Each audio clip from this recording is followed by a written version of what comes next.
Assalamualaikum Sobat MMC. Jumpa lagi di Serba-Serbi MMC, menyajikan solusi tuntas terhadap persoalan umat. By the way, jangan lupa subscribe, like, komen, dan share video-video di channel ini. Tema utama yang diusung dalam peringatan Hari Ibu yang ke-94 ini yaitu Perempuan Berdaya Indonesia Maju. Selain tema utama, ada juga beberapa subtema yang ditetapkan sebagai pendukung tema utama. Setiap subtema ini juga ditetapkan berdasarkan tujuan yang berbeda-beda. Subtema 1 adalah kewirausahaan perempuan, mempercepat kesetaraan gender, mempercepat pemulihan. Subtema 2, perempuan dan digital economy.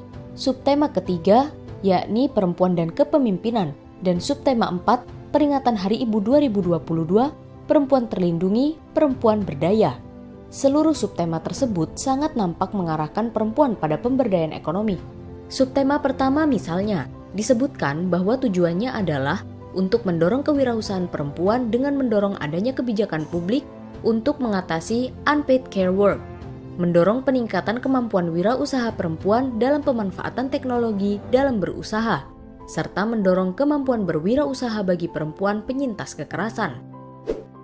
Dukungan pemerintah yang begitu besar terhadap pemberdayaan perempuan dalam ekonomi tidak lepas dari pandangan bahwa ini adalah solusi mengatasi kemiskinan keluarga. Pasalnya, kemiskinan di negeri ini masih cukup tinggi, yakni 26,16 juta jiwa berdasarkan data Badan Pusat Statistik per Maret 2022. Selain itu, pemberdayaan ini juga akan mendukung tercapainya kesetaraan antara laki-laki dan perempuan, sehingga perempuan tidak lagi dipandang rendah dan tidak mudah menjadi korban kekerasan. Padahal pemberdayaan ekonomi perempuan melalui arus ide kesetaraan gender ini hanyalah menghancurkan perempuan dan keluarga. Lihat saja bagaimana generasi muda rusak, terseret dalam kehidupan liberal dan materialistik. Dan tidak bisa dielak bahwa di balik kerusakan tersebut ada peran ibu sebagai pendidik generasi yang hilang. Jika pemberdayaan perempuan ini terus digenjot, maka kerusakan generasi akan semakin parah. Mirisnya, pemerintah seakan tak peduli dan menolak mengatakan bahwa kerusakan generasi terjadi akibat hilangnya peran ibu di rumah tangga. Pemerintah malah memfasilitasi kaum ibu agar tetap berdaya di tempat kerja seperti membuat kebijakan tentang daycare, full day school, memperpanjang cuti hamil dan melahirkan, dan sebagainya. Apalagi negara sangat diuntungkan dengan pemberdayaan kaum ini. Leni Rosalin, Deputi Bidang Kesetaraan Gender Kementerian Pemberdayaan Perempuan dan Perlindungan Anak, pernah mengatakan bahwa Indonesia harus mengejar ketertinggalan memberikan kesempatan kerja pada perempuan. Kalau kita bisa memberdayakan perempuan, sebetulnya produk domestik bruto atau PDB kita bisa naik. Studi McKinsey Global menyebutkan, kalau kita bisa menaikkan partisipasi angkatan kerja perempuan 3% saja, PDB Indonesia bisa naik 135 miliar US dollar di 2025. Ungkap Leni dalam Forum Merdeka Barat 9 Kementerian pada bulan Agustus lalu. Pemberdayaan ekonomi kaum ibu yang selalu digenjot untuk meningkatkan perekonomian keluarga dan juga negara sejatinya adalah bentuk eksploitasi.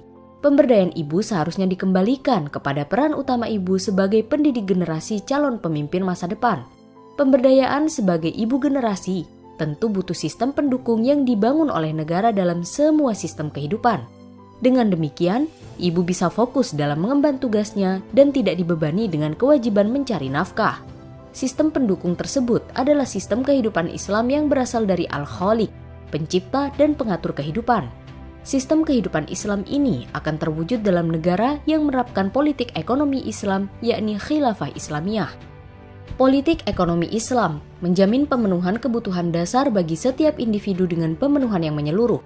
Pemenuhan kebutuhan itu harus sampai pada tataran terpenuhinya kebutuhan perempuan dalam hal makanan, pakaian, hingga tempat tinggal yang layak, bukannya dieksploitasi untuk meningkatkan ekonomi negara.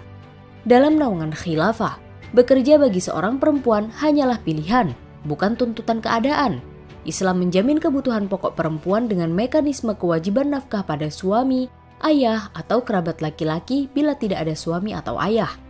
Jika mereka semua ada, tetapi tidak mampu mencari nafkah, atau mereka para pencari nafkah sudah tidak ada lagi, jaminan langsung akan diberikan negara.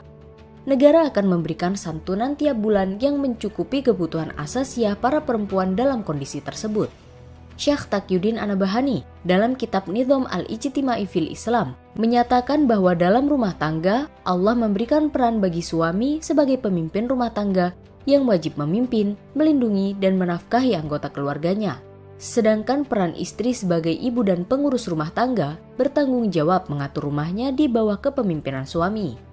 Inilah cara Islam memuliakan dan melindungi perempuan, bukanlah dengan menjadikan mereka sebagai pencari nafkah dengan berpartisipasi dalam sektor ekonomi. Akan tetapi, caranya dengan mengembalikan perempuan pada fungsi utama sebagai pendidik generasi dan pengurus rumah. Islam memberikan tanggung jawab pada seorang ibu untuk menjaga kehamilan, menyusui, mengasuh dan mendidik anak, serta mengatur rumah suaminya pada seorang ibu. Tidak ada beban bagi seorang perempuan untuk bekerja keras menyejahterakan ekonomi keluarga, karena hal itu merupakan tanggung jawab laki-laki, yakni suami dan wali. Sekalipun Islam tidak melarang perempuan bekerja, tetapi mereka boleh bekerja semata mengamalkan ilmu untuk kemaslahatan umat selama tanggung jawab sebagai istri dan ibu tetap terlaksana dengan baik. Karena itulah, hanya kembali kepada khilafah, kaum ibu akan mendapatkan kesejahteraan dan kemuliaan.